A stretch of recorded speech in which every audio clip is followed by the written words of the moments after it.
spectroscopy.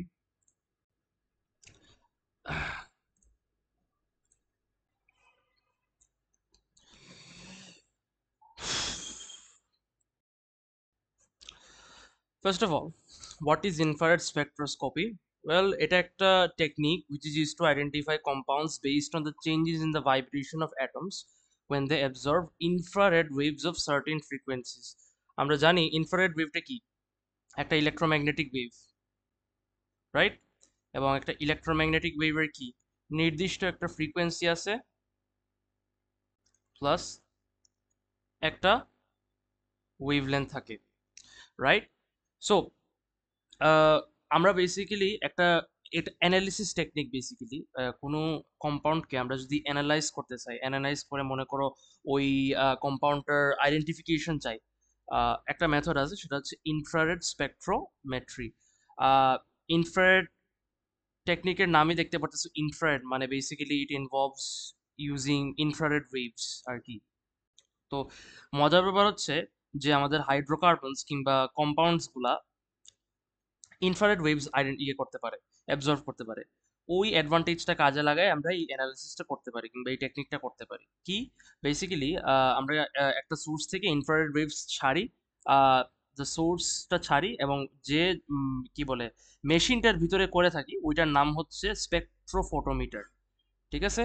So spectrophotometer irradiates the sample with electromagnetic waves. So এই যে একটু আগে আমি তোমাকে বলছি আইআর ওয়েভস এর সোর্স কি, এই স্পেকট্রোফোটোমিটারটা হচ্ছে আইআর ওয়েভস এর সোর্স। তো যেটা হয় আর কি, ইট ইরেডিয়েটস দ্য স্যাম্পল, যে স্যাম্পল কিংবা কম্পাউন্ড যেটা আমরা বেসিক্যালি যেটা রিকগনাইজ কিংবা অ্যানালাইজ করতে যাচ্ছি, যে কম্পাউন্ডটাকে, যে অর্গ্যানিক কম্পাউন্ড স্পেসিফিক্যালি স্পিকিং, যে অর্গ্যানিক কম্পাউন্ডটাকে আমরা অ্যানালাইজ করতে যাচ্ছি ওইটাকে আমরা মানে ওইটার দিকে আমরা কি ইলেকট্রোম্যাগনেটিক মানে কি বলে ইনফ্রারেড ওয়েভস ছাড়বো আর কি। কোথা থেকে? একটা স্পেকট্রোফোটোমিটার দিয়ে। এখন স্পেকট্রোফোটোমিটার এত ডিপ যাওয়া লাগবে না, জাস্ট মনে রাখবা একটা মেশিন আছে স্পেকট্রোফোটোমিটার, যেটার মাধ্যমে আমরা বেসিক্যালি আইআর ওয়েভস ছেড়ে থাকি, ঠিক আছে? এর মধ্যে যে আইআর ওয়েভস যে আমি স্যাম্পলের দিকে ছাড়লাম, কিছু তো করবে, কি বলে, কি স্যাম্পল তো অ্যাবজর্ব করবে, বিকজ ওই স্যাম্পলের মধ্যে অ্যাটমসগুলো আছে, তারা মনে করো অ্যাবজর্ভ করে ভাইব্রেট করা শুরু করবে। আমরা জানি না, যদি একটা সলিড সলিড স্ট্রাকচারের ভিতরে যখন মনে করো অনেকগুলা অ্যাটমস থাকে অ্যারেঞ্জ করা, সো এগুলা সলিড থেকে লিকুইড যাওয়ার জন্য আমাকে কি করা লাগবে? হিট অ্যাপ্লাই করতে হবে, তাই না? তো হিট অ্যাপ্লাই করে লাভটা কি হয়? হিট এনার্জিটা বেসিক্যালি কাইনেটিক এনার্জিতে কনভার্ট হয়, যার ফলেই না মনে করো এক একটা অ্যাটম তার জায়গা থেকে খুব জোরে জোরে ভাইব্রেট করা শুরু করে। ইজ ইট ক্লিয়ার সারা? বুঝতে পারতেছো? সো জিনিসটা এরকমই। ইনস্টেড অফ হিট, এই ক্ষেত্রে আমরা স্যাম্পলের দিকে কি ছড়িয়ে দিচ্ছি? আইআর ওয়েভস ছড়িয়ে দিচ্ছি। আইআর ওয়েভসটা কি করে? আইআর ওয়েভসটা অ্যাটমস গুলাকে কিনেটিক এনার্জি গেইন করতে সাহায্য করে এবং তারা বেসিক্যালি ভাইব্রেট করা শুরু করে। কথাটা ক্লিয়ার? হ্যালো?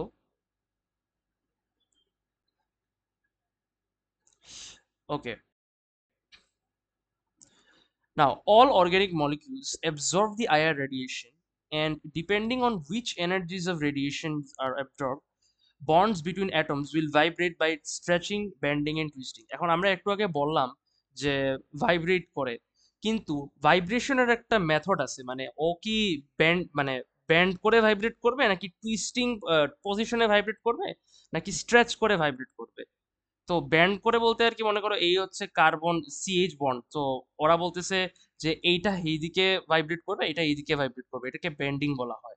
স্ট্রেচ হচ্ছে মনে করো বন্ডটা স্ট্রেচ হবে, এমন ভাইব্রেট দিবে হরিজেন্টালি যে এইদিকে এটা মানে কি বলে এই বন্ডের লেন্থ বেড়ে যাবে আর কি ভাইব্রেশনের কারণে, দ্যাট ইজ কল স্ট্রেচিং। আর টুইস্টিংটা হচ্ছে বেন্ডিং এর মতোই আর কি, এত ডিপ যাওয়া লাগবে না, বাট টুইস্টিংটা হচ্ছে মনে করো কার্বনটা এই এইদিকে এইদিকে করে ভাইব্রেট করে, আর হাইড্রোজেনটা এইদিকে ভাইব্রেট করে, ঠিক আছে? আর স্ট্রেচিংটা মনে করো জাস্ট হরিজন্টালি ভাইব্রেট করা আর কি। এটা এত ডিপ মনে রাখা লাগবে না, জাস্ট একটা মানে জানলা আর কি, যে ভাইব্রেশনটা এভাবে হয়ে থাকে। নাও, কিভাবে বুঝবো কোনটা স্ট্রেচিং, কোনটা বেন্ডিং, কোনটা twisting? It depends on the amount of radiation. So certain এনার্জির একটা সার্টেন ফ্রিকোয়েন্সি আছে, মানে সার্টেন এনার্জি, যতটুকু এনার্জি অ্যাবজর্ব হবে ততটুকু মানে ইনফ্রারেড ওয়েভসের একটা নির্দিষ্ট ফ্রিকোয়েন্সি আছে। আমরা হয়তোবা পড়ছিলাম E is equal to H F, একটা ফর্মুলা আছে, আমি জানি না কাকে পড়াই, তোমাদেরকে হয়তো বা পড়াইছি। E is equal to H F, how is this is the equation that relates wavelength with energy, ঠিক আছে? সো এই আর কি। তো আমি তোমাকে যেটা বলতেছিলাম যেটা হচ্ছে যে একটা নির্দিষ্ট ফ্রিকোয়েন্সির ইনফ্রারেড ওয়েভস যখন অ্যাবজর্ব হবে, দ্যাট মিনস অবভিয়াসলি একটা নির্দিষ্ট পরিমাণের এনার্জি অ্যাবজর্ব হওয়া, রাইট?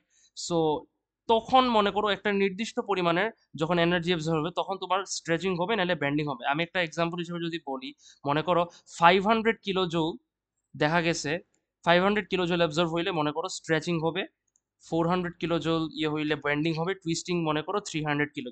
এরকম একটা সার্টেইন একটা মনে করো একটা এনার্জির ভ্যালু আছে যে অ্যাবজর্ব করলে মনে করো অ্যাটমস গুলা এই একটা নির্দিষ্ট টাইপে ভাইব্রেশন হবে। কথাটা ক্লিয়ার কি বলছি সারা?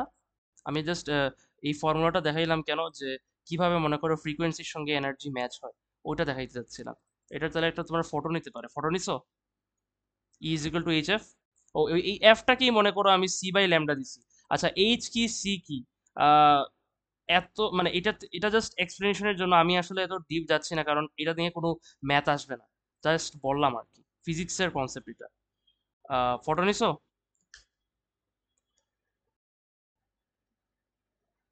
হুম, সারা? হ্যাঁ, ওকে, ঠিক আছে।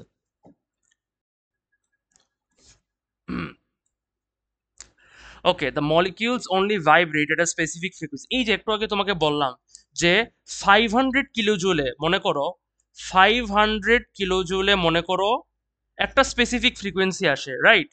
এই স্পেসিফিক ফ্রিকোয়েন্সিতে মনে করো মলিকিউলটা স্ট্রেচিং ভাইব্রেশন করে। আবার 400 কিলো জুলে মনে করো এইচ এফ আরেকটা, F1 F2 আরেকটা ফ্রিকোয়েন্সি আসে, এই স্পেসিফিক ফ্রিকোয়েন্সিতে মনে করো মলিকিউলটা বেন্ডিং ভাইব্রেশন হয়ে থাকে। তো আমি ওইটাই বলতেছি, ওরা একটু আগে যেটা বলছে, the molecules only vibrate at specific frequency, যেটা বলতেছিলাম একটা স্পেসিফিক ফ্রিকোয়েন্সিতে এটা ভাইব্রেট করে। এবং এই যে স্পেসিফিক ফ্রিকোয়েন্সিগুলা, এই স্পেসিফিক ফ্রিকোয়েন্সিগুলা তোমার ইনফ্রারেড ওয়েভ রিজিয়নের মধ্যে পড়ে। আমরা জানি ইলেকট্রোম্যাগনেটিক ওয়েভ থিওরি অনুযায়ী ইলেকট্রোম্যাগনেটিক ওয়েভ তো অনেক বড়, মানে স্পেকট্রামটা তো অনেক বড়, তাই না? আমাদের কি আছে, রেডিও ওয়েভ আছে, এরপরে তোমার কি আছে, রেডিও ওয়েভ আছে, মাইক্রোওয়েভ আছে, তারপরে ইনফ্রারেড আছে, তারপরে কি বলে এক্স রে, ভিজিবল লাইট, এগুলো পড়ছো না ফিজিক্সে? আর এরপরে গামা রে। ওরা বলতে যাচ্ছে যে মনে করো এখান থেকে এখানে, ঠিক আছে, এখান থেকে এখানে মনে করো ইনফ্রারেড রিজিয়নটা রিপ্রেজেন্ট করা হয়। এখান থেকে এখানে কি মানে, মনে করো লেটস সে এটা এটা ওয়েভলেন্থ, কিন্তু এটা ওয়েভলেন্থের ইয়ে। তো মনে করো 300 ন্যানোমিটার থেকে 600 nanometre, this is the territory of infrared spectrum. কথাটা ক্লিয়ার? মানে এখানে যতগুলো ওয়েভলেন্থ এর, যতগুলো ওয়েভের ওয়েভলেন্থ কিংবা যতগুলো ওয়েভলেন্থের ফ্রিকোয়েন্সি এই মানে স্পেকট্রামের এই জায়গা থেকে মানে প্রডিউস হবে, এইটা এদের এই ওয়েভস গুলোকে আমরা কি বলবো, ইনফ্রারেড ওয়েভস বলবো। তো ওরা এই জিনিসটাই বলতে যাচ্ছে যে স্পেসিফিক ফ্রিকোয়েন্সি গুলা ইনফ্রারেড রিজিয়নের মধ্যে পড়ে। এই জন্য অ্যাটমস গুলো মনে করো শুধু ইনফ্রারেড ওয়েভস অ্যাবজর্ব করতে পারে। কথাটা ক্লিয়ার? এখন বলিও না কেন, কারণ এটা এক্সপেরিমেন্টালি দেখা গেছে, এই জন্য এক্সপেরিমেন্টালি দেখা গেছে রেডিও ওয়েভস অ্যাটমস অ্যাবজর্ব করে না, মাইক্রোওয়েভস অ্যাটমস অ্যাবজর্ব করে না, বাট ইনফ্রারেড করে। বুঝছো কি বলছি? Hello? Okay,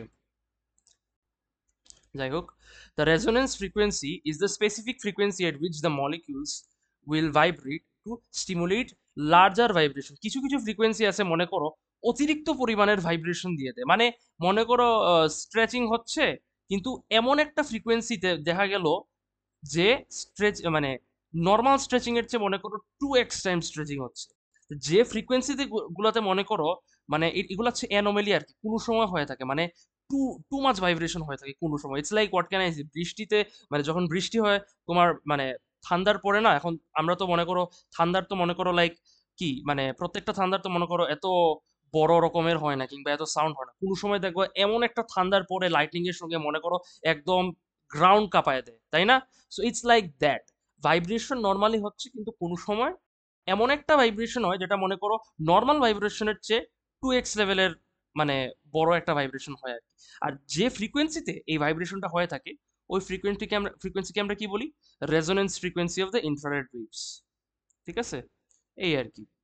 Now, depending on the rest of the molecule, each vibration will absorb specific wavelengths of IR radiation, which are also known as the reciprocal of the wavelength. এখন main কথা হচ্ছে, আমরা atoms যে infrared waves গুলো absorb করলে আমাদের তো একটা লাগবে, একটা মেজারমেন্ট ইউনিট লাগবে, তাই না? আমরা কিভাবে মেজার করব এই ইনফ্রারেড রেডিয়েশন যে অ্যাবজর্ব করছে অ্যাটমসটা, অ্যাটম যে মানে কম্পাউন্ডের অ্যাটমগুলো যে ইনফ্রারেড ওয়েভস গুলো অ্যাবজর্ব করছে, এগুলো আমরা কিভাবে, কিংবা এটার ইন্টেন্সিটি যেটা, ইন্টেন্সিটিটা কিভাবে মেজার করব, কতটুক পরিমাণের ইনফ্রারেড ওয়েভস অ্যাবজর্ব করা হয়েছে? একটা সুন্দর ইউনিট আছে, ওটার নাম হচ্ছে কি? Wave number. What is wave number? It is basically the reciprocal of the wavelength. মানে যে রেডিয়েশনটা অ্যাবজর্বড হইছে, ওই রেডিয়েশনের ওয়েভলেন্থের রেসিপ্রোকালকে আমরা ওয়েভ নাম্বার বলি। এই জন্য তো মনে করো সেন্টিমিটার কি, সেন্টিমিটার টু দ্য পাওয়ার -1, মানে ওয়েভলেন্থটাকে যদি তুমি কি করবা, রেসিপ্রোকাল বার করো, তাহলে কি ইউনিটটা কি সেন্টিমিটার টু দি পাওয়ার -1 হবে না? উল্টা হয়ে যাবে, ইজেন্ট ইট? কথাটা বুঝছো? ওয়েভ নাম্বার কি জিনিস? হ্যালো,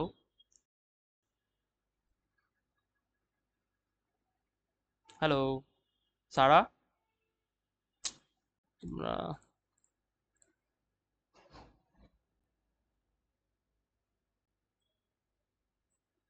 বুঝছি।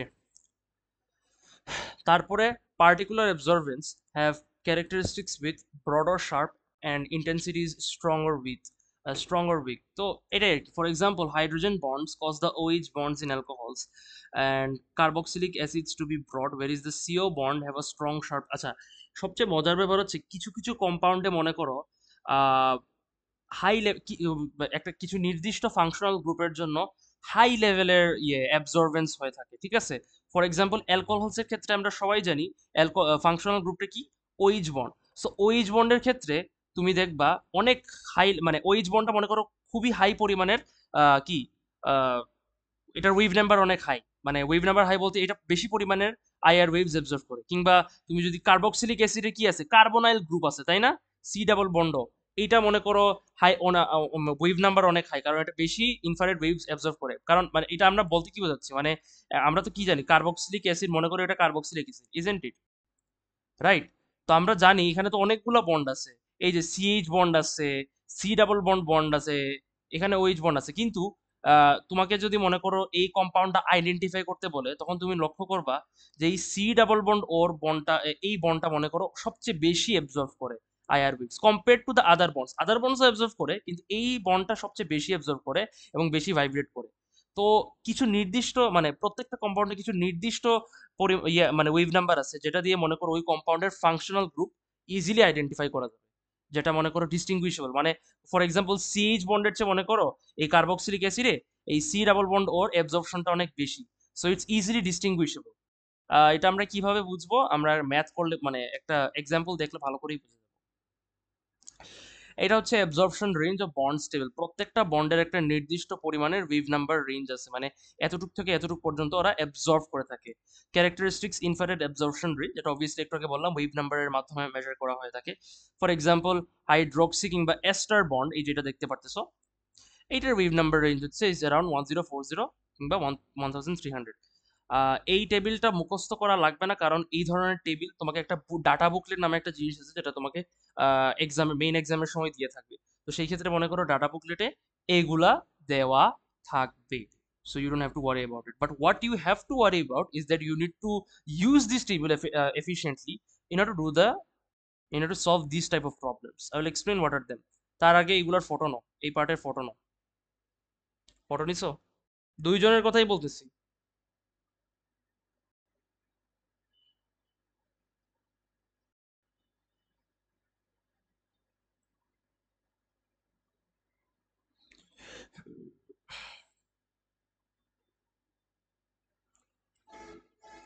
এটাও নাও।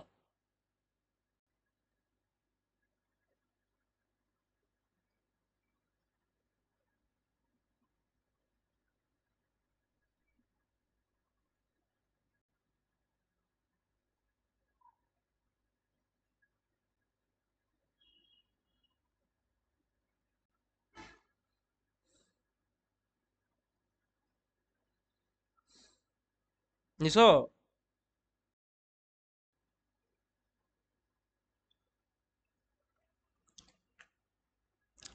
তারপরে আসো, দেখো তোমাকে দুইটা ইনফ্রারেড স্পেকট্রা দিছে। আহ, ঠিক আছে, এখন look at the infrared spectra below and determine which one corresponds to proper node।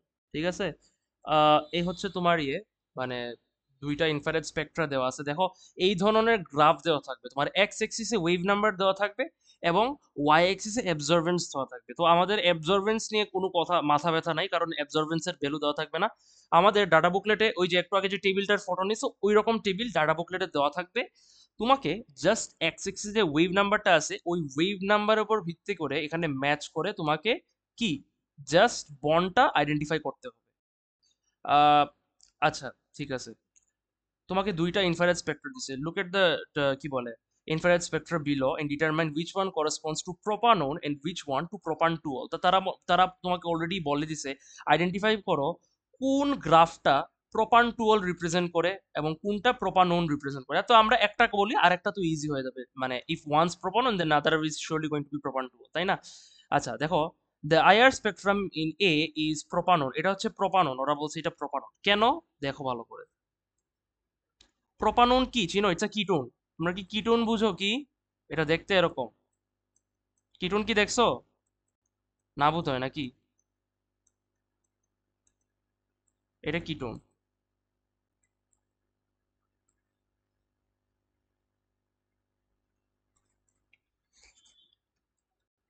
R প্রপান to all তো সবাই জানে।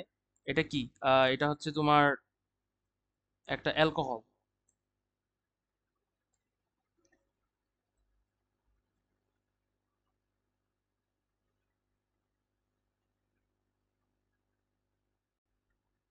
তোমাদেরকে কি তুমি তোমরা তোমাদের মনে হয় কিটোন পড়াইছি না, রাইট? সারা, রেসপন্ড করো ভাইয়া। সত্যি কথা বলতে,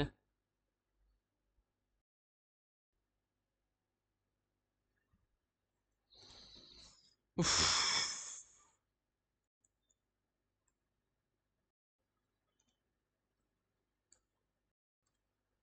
এটা এটা লিখো। খালি ফটো তুললে হবে না, লিখো এটা খামোখা। এটা হচ্ছে কিটোনের ফাংশনাল গ্রুপ, আর R R prime, where R and R prime are alkyl groups of different chain। লিখতেছো? টকিং টু সারা।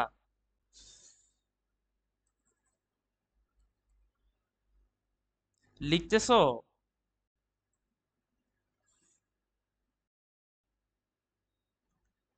সারা, তোমাকে আমি বলছি এটা লিখতে। এটা ফটো তোলার ইয়ে না, ফটো ফটো অন্যটা নিবা। মানে সত্যি কথা বলতে যেটা বলি ওইটা করবা। তোমরা নোটও লিখো না পরে। যাই হোক, কি বলে,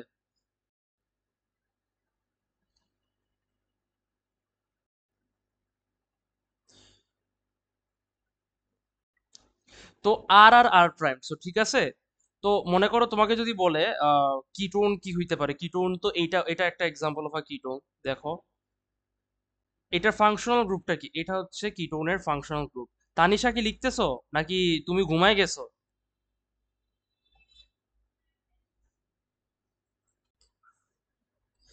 এটা হচ্ছে কিটোনের ফাংশনাল গ্রুপ। তো আমি তোমাকে কি বলছি, দুই সাইডে যে অ্যালকাইল গ্রুপ আছে এই দুইটা অ্যালকাইল গ্রুপের চেইন লেন্থ তুমি চাইলে বাড়াইতে পারো। এখানে যেহেতু তিনটা আছে, আহ এটার নাম হবে কি, প্রোপানোন। আচ্ছা এখন মনে করো তুমি বাড়ায় দাও, একটা কার্বন বাড়ায় দাও। তাহলে কার্বন যদি বাড়ায় দেই তাহলে কি হবে?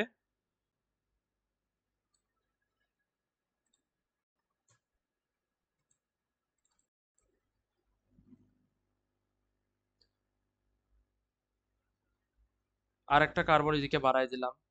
তুমি চাইলে এই কার্বনটা ওই দিকেও লিখতে পারো, কারণ তোমাকে কি বললাম, আর প্রাইম কি বলে ফাংশনাল গ্রুপের সঙ্গে তোমার দুইটা আর গ্রুপ মানে অ্যালকাইল গ্রুপ কানেক্টেড থাকে।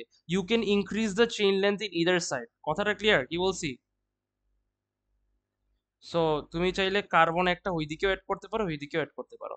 যাই হোক, দ্য নাম্বার অফ কার্বনের উপর ডিপেন্ড করে তোমাকে নেমিং করতে হবে। তো এখানে 4টা কার্বন আছে, রাইট? এটার নাম হবে বিউটানোন। লিখো, এগুলা লিখো, না লিখলে সমস্যা। এন্ড একটা জিনিস মনে রাখবা,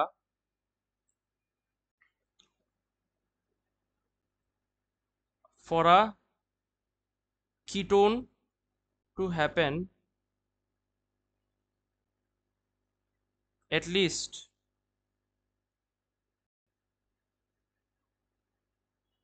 are required। ঠিক আছে, এগুলা কি লিখতেছো? শেষ লিখা? আমি কি নেক্সটে যাইতে পারি?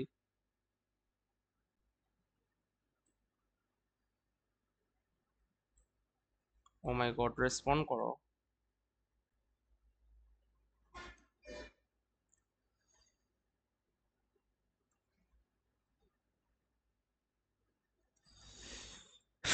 আর একটু সহজ করে বলি, মানে এই নামগুলা কেন সহজ, মানে তোমার কাছে হয়তো বা নামগুলা হয়তো বা একটু সহজ নাও মনে হইতে পারে, বাট অ্যালকিন অ্যালকিন মনে রাখলেই হয়ে যাবে।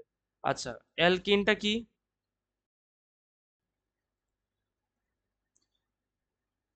Unsaturated hydrocarbons.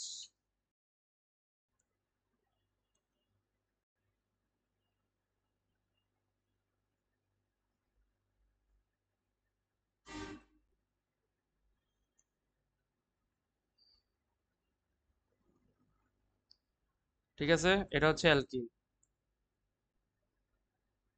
Saturated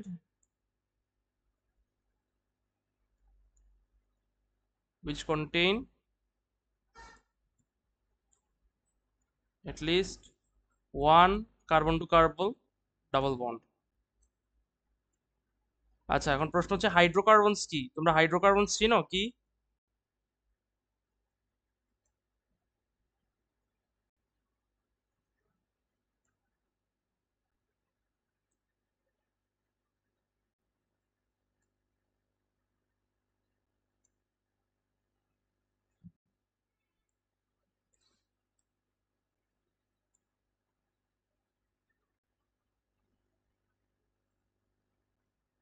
Compounds which consist only of carbon and hydrogen।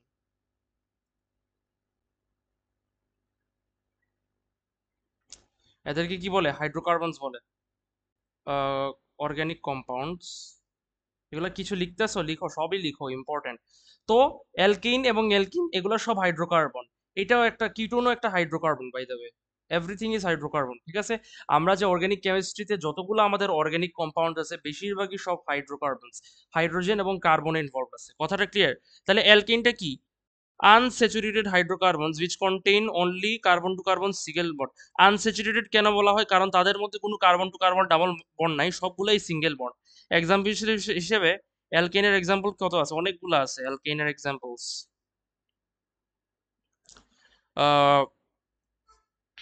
Methane.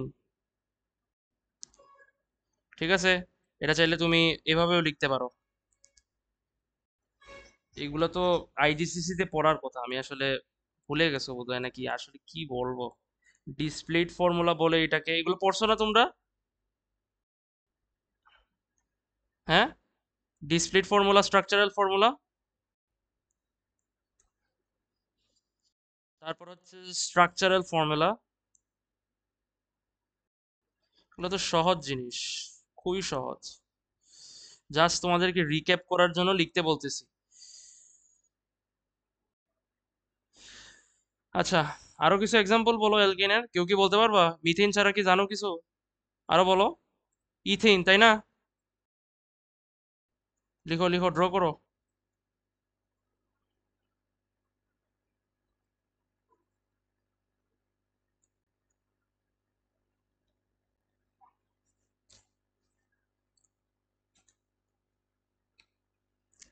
এটা মিথেন, এটা ইথেন। প্রোপেন কি হবে? 3টা কার্বন, তাই না?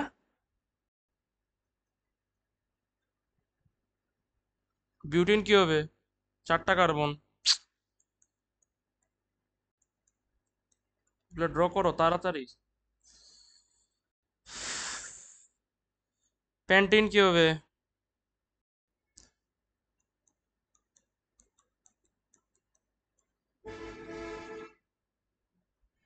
হেক্সিন কি হবে? 6টা কার্বন।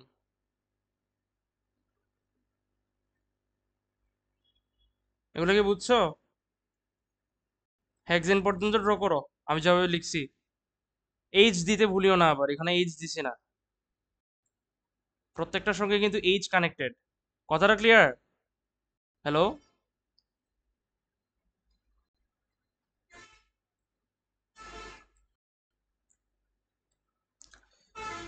ঠিক আছে।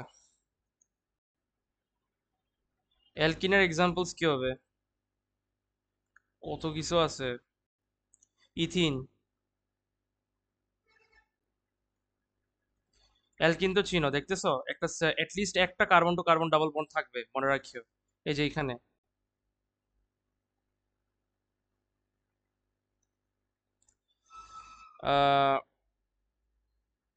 Ethene, propene. দেখো মজার ব্যাপার হচ্ছে অ্যালকিন যখন লিখবা জাস্ট ই দিয়ে দিবা এর বদলে। ইথিনের এ থেকে জাস্ট ই দিয়ে দিবা, কথাটা বুঝছো নেমিং করার সময়? ইথিন, প্রোপিন, তারপরে কি তোমার 4টা কার্বন থাকলে, এখন এখানে মজার ব্যাপার হচ্ছে যদি 2 নম্বর কার্বনে থাকে তাহলে আমরা নামটা খুব সুন্দর হবে বিউট টু ইন। কেন টু ইন? কারণ আমাদের যে কার্বন টু কার্বন ডাবল বন্ডটা, মানে অ্যালকিনের যে ফাংশনাল গ্রুপটা, এটা কোন কোন বন্ডে আছে, মানে কোন কার্বনে আছে? এটা আছে সেকেন্ড কার্বনে আছে। এখন প্রশ্ন থাকতে পারে ভাইয়া সেকেন্ড কার্বন তো এইটাও হইতে পারে।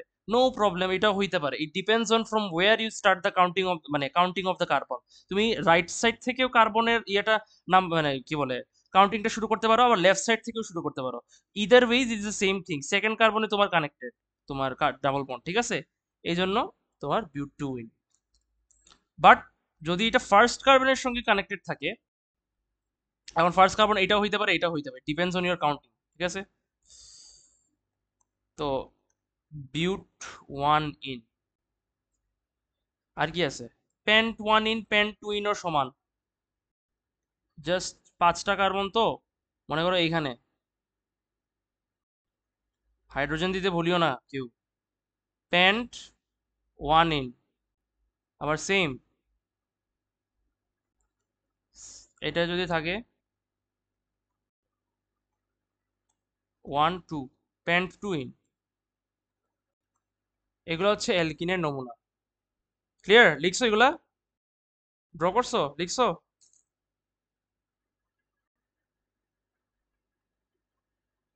এ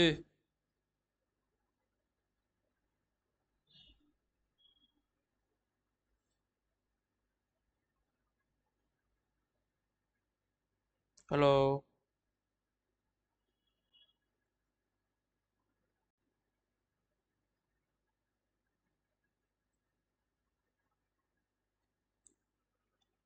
রেসপন্ড।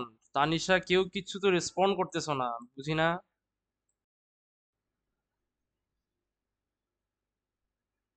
তানি সারা তো রেসপন্ডই করে না, চলে গেছে কোথায়।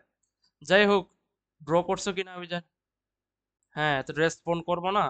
ড্রয়িং শেষ, ভেরি গুড। আই গেস তোমরা এলকিন কি বুঝছো, এগুলো তো সব আইজিসি তে পড়ছো, জাস্ট একটা রিক্যাপ দিলাম।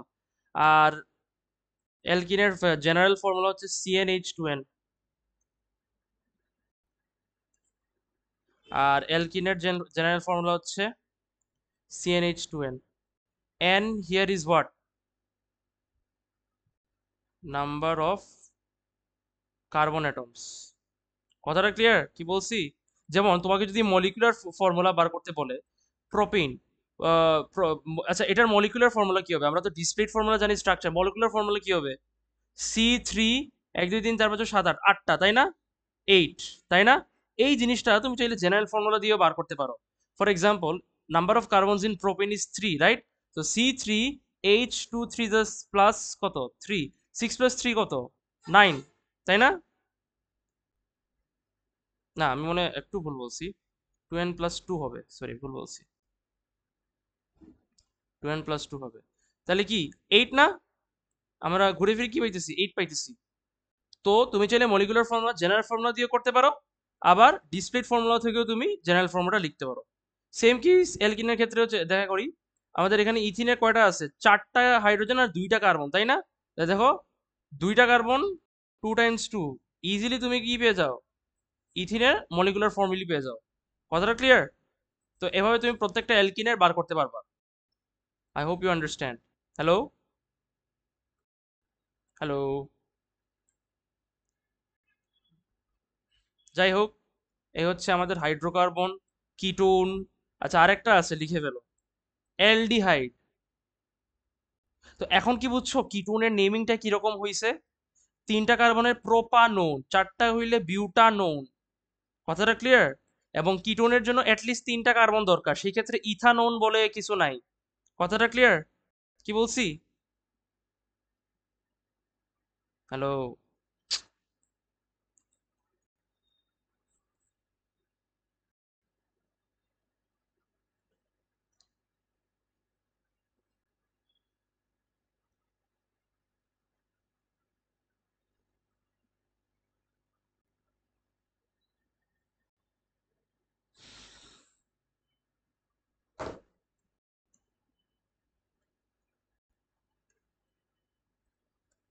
এটা হচ্ছে অ্যালডিহাইডের জেনারেল ফর্মুলা, যেখানে আমাদের এই পার্টটা হচ্ছে কি, অ্যালডিহাইডের ফাংশনাল গ্রুপ।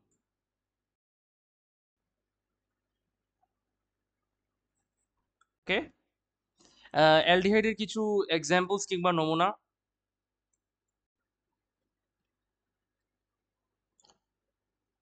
একটা কার্বনওয়ালা ইয়েকে আমরা কি বলবো,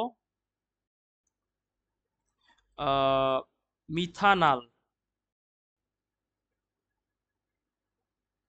2টা কার্বনওয়ালা ইয়েকে কি বলবো,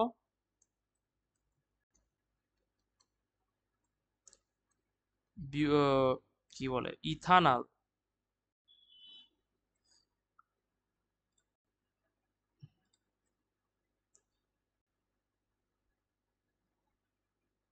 এটাকে কি বলবো,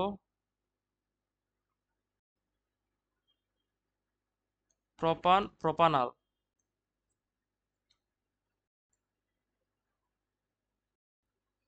4টাকে কি বলবো, বিউটানাল। কথাটা বুঝছো, অ্যালডিহাইডস গুলো কিভাবে লিখতে হয়? নেমিং গুলো লিখো, সবকিছু লিখো, লিখার পরে বলিও শেষ হইলে।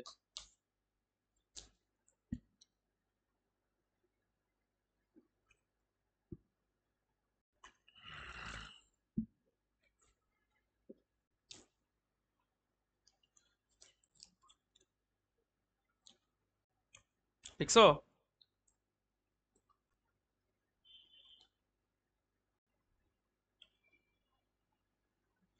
আইসোটোপস কি?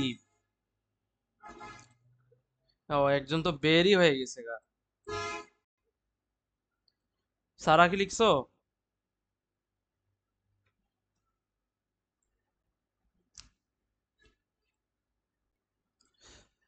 লাস্টের যেটা, সেটা হচ্ছে আইসোটোপস আর কম্পাউন্ডস।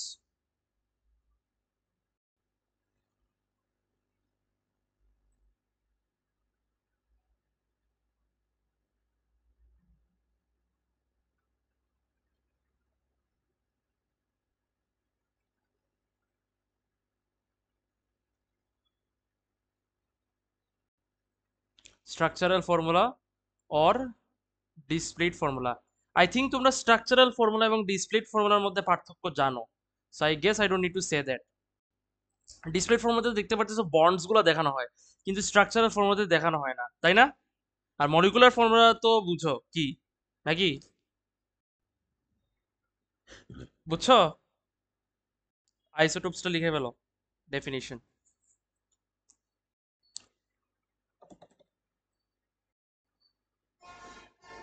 তাড়াতাড়ি।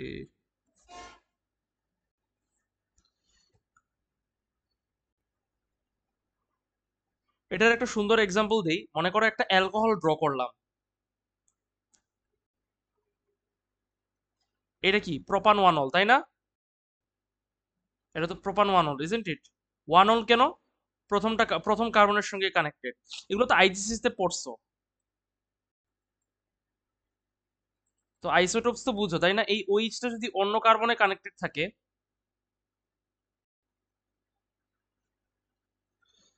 তাহলে কি দাঁড়াইলো, এটা এখন কি হয়ে যাবে, 2 মিথাইল 1 2 সেকেন্ড কার্বনের সঙ্গে কানেক্টেড, কি কানেক্টেড, আমাদের একটা মিথাইল গ্রুপ কানেক্টেড, 2 মিথাইল প্রোপান, যেহেতু সেকেন্ড কার্বনের সঙ্গে কানেক্টেড, প্রোপান 2 অল, এই হচ্ছে এটার নেমিং। তো এটা হচ্ছে একটা আইসোটোপ, প্রোপান 1 অলেরই একটা আইসোটোপ। কেন?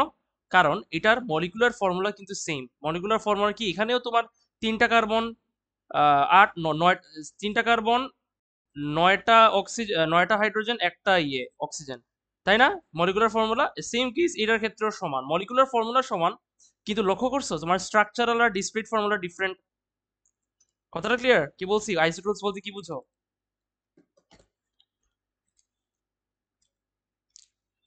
এটা লিখো, শেষ আশা করি। এখন আশা করি চলো মাস স্পেকট্রোমেট্রিতে আমরা একটু ইয়ে করি। দেখো ভালো করে, in IR spectrum A the presence of a strong sharp absorption around 1710 centimetre power to the power -1 corresponds to the characteristic carbonyl group in a ketone।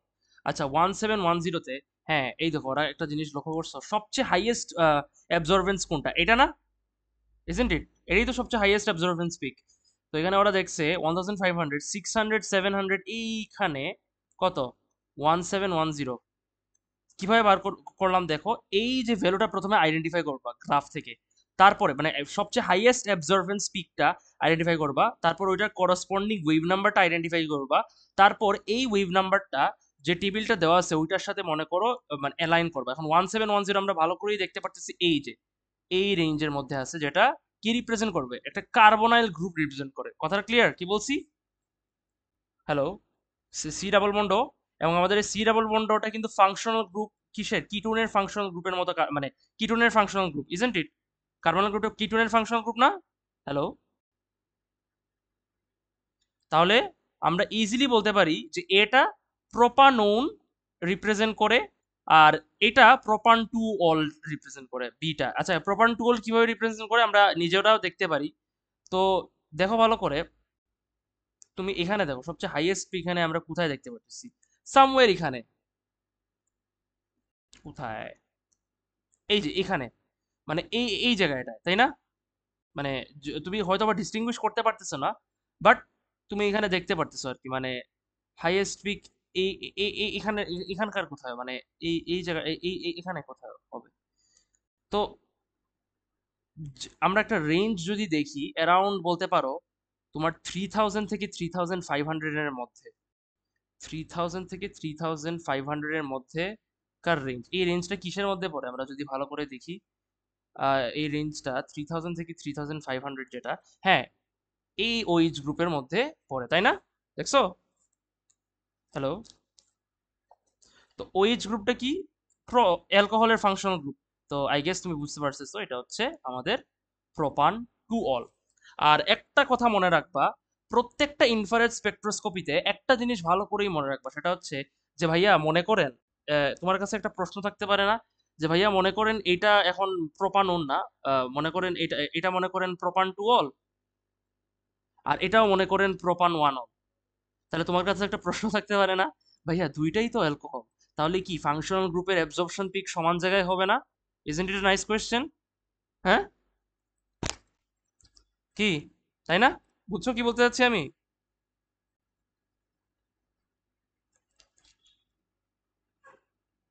কিছু বলো সারা। হ্যাঁ, না না, তখন তুমি কিভাবে ডিস্টিংগুইশ করবা, আমি তোমাকে সেটা বলছি, তখন তুমি ডিস্টিংগুইশ করবা, দেখো প্রত্যেকটা আপ টু 1500 পর্যন্ত এই রিজিয়নের একটা সুন্দর নাম আছে, প্লিজ লিখে রাখো, fingerprint region. The fingerprint region in every infrared spectroscopy is unique for each compound। তার মানে কি, দুইটাই যদি অ্যালকোহল রিপ্রেজেন্ট করে, সেই ক্ষেত্রে যাই হোক না কেন ফাংশনাল গ্রুপের অ্যাবজর্পশন পিকও যদি সেম রেঞ্জে থাকে, বাট ফিঙ্গারপ্রিন্ট রিজন তাদের ডিফারেন্ট থাকবে। দেখছো ফিঙ্গারপ্রিন্ট রিজন, দেখছো ডিফারেন্ট না দুইটারই? মানে জাস্ট মানে এখানে তো তোমার মনে করো জাস্ট একটা এক্সাম্পল দিলাম, বাট তোমার ফিঙ্গারপ্রিন্ট রিজনটা ডিফারেন্ট থাকবে এই দুইটার ক্ষেত্রেই আর কি। তো এই হচ্ছে তোমার মানে কিভাবে আইডেন্টিফাই করবা যদি মনে করো দুইটা কম্পাউন্ডেরই মনে করো সেম মানে সেম ফাংশনাল গ্রুপ থাকে? The fingerprint reason corresponds two, please write it down.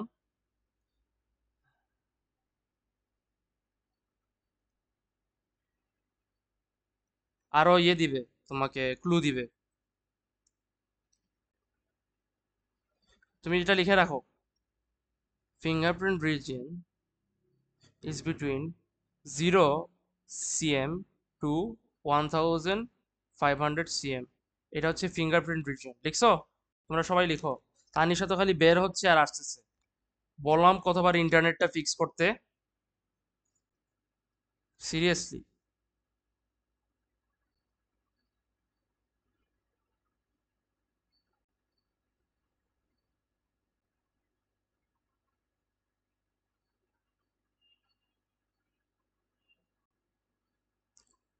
লিখিছো?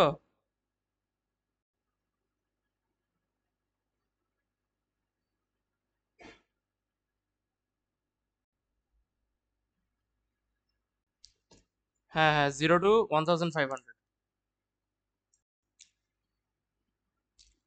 আচ্ছা, এটা গেল। আজকে কি মাস স্পেকট্রোমেট্রি শুরু করবো? এটা একটু বড়, এটা কালকে শুরু করলে বেটার হয়। আজকের জন্য এতটুকু পর্যন্তই, ঠিক আছে? তো আজকের জন্য এতটুকু পর্যন্তই। কালকে আমরা মাস স্পেকট্রোমেট্রি স্পেকট্রোস্কোপিটা শেষ করবো। অ্যাকচুয়ালি শেষই হয়ে যাবে তাড়াতাড়ি কালকে। অ্যান্ড দেন আমাদের ইচ্ছা অর্গানিক টেকনিক্সটা শুরু করতে। যাই হোক, আজকে এতটুকু পর্যন্তই। তোমাদের কিছু হোমওয়ার্ক আছে, একটু ওয়েট করো।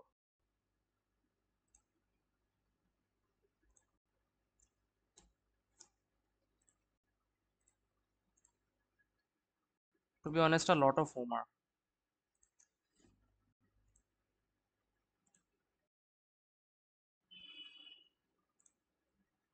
তোমরা দুইটা ফাইল পাইছো ইন্টারমলিকুলার ফোর্সেস আর এনার্জেটিক্সের? হ্যালো? দুইজনকেই বলতেছি, পাইছো? আচ্ছা, এগুলো হচ্ছে topical question paper. Topical question papers গুলা, আহ, তো তোমরা যেহেতু নোটস দেওয়া আছে এবং করা আছে, মানে কি বলে, পড়ায় ফেলছি, এগুলা ইউনিট 2 থেকেই দিতেছি। এই দুইটা ওয়ার্কশিট সলভ করবা, homework. Intermolecular forces, energetics worksheet. Submission next week. Class কবে? 25 তারিখ, তাই না? 25শে মার্চ। And submission 25 March. তো ইয়ে করবা, send the list of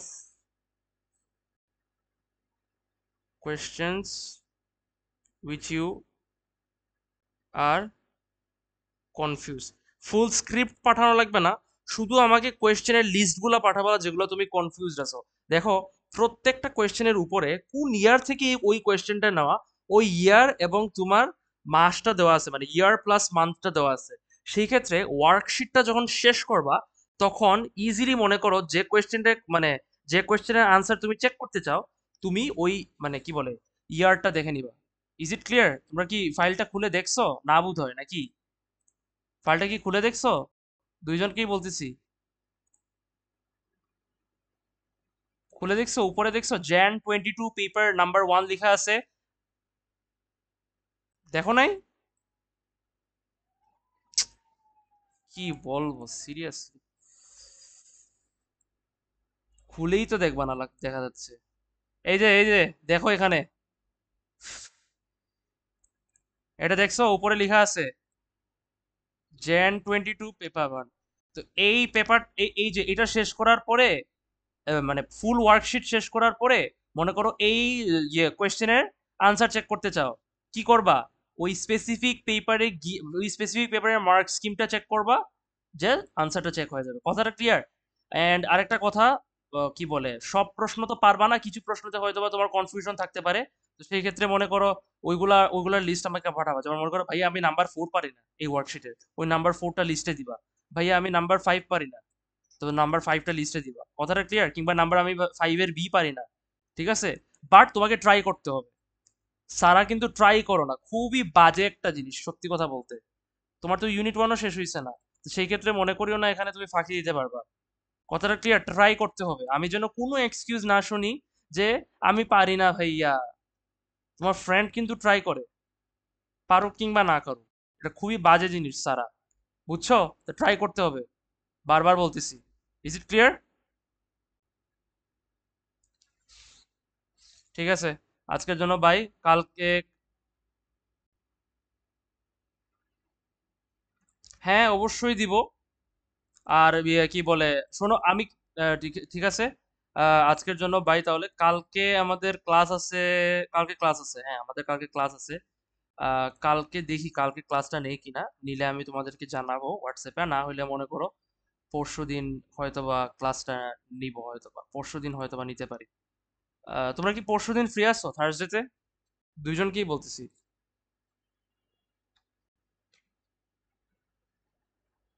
উম, ঠিক আছে, তাহলে পরশুদিন আমরা রাত্রে একটা ক্লাস নিব, এই কেমিস্ট্রি ক্লাসটাই নিব। কালকের ক্লাসটা আমরা তাহলে পোস্টপোন করতেছি, থার্সডেতে নিব অ্যারাউন্ড 10 সাড়ে 10টার দিকে, হ্যাঁ 10টার দিকে ক্লাসটা নিব, 1 ঘন্টা, এই শেষ।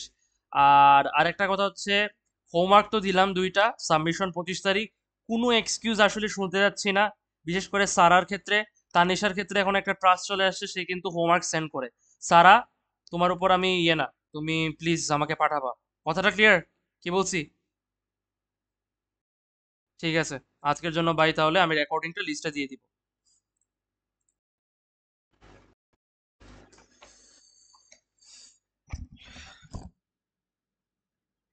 ট্রাই করবো।